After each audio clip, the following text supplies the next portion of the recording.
In life, we often need sources of inspiration to move us from a place where we feel a little bit stuck and we're not moving forward, and we want to create changes, or we want to move forward with our life, and nothing seems to be working.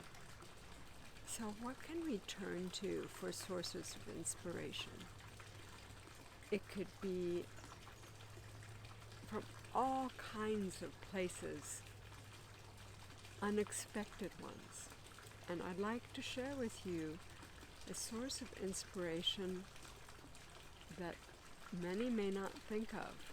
And for me, it's nature, a plant, a flower, a creature living outside. It could be a lizard who's just basking in the sun and just soaking it up, very happy to be where it is.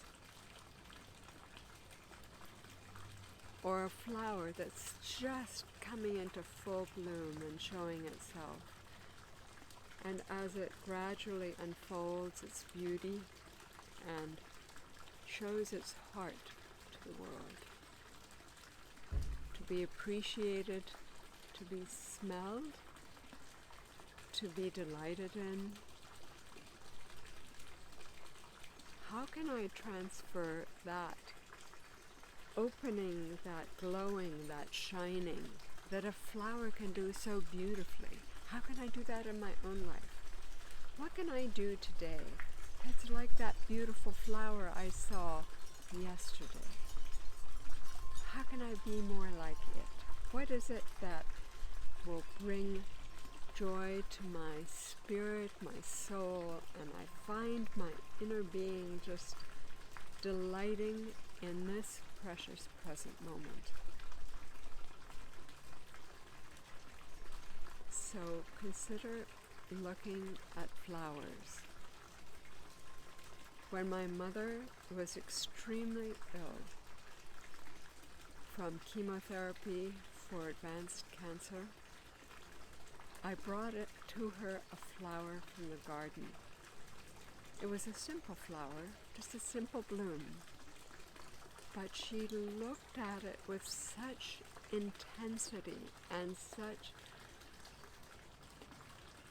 profound seeking of inspiration and absorbing the energy of that beauty, the color, the way the petals formed.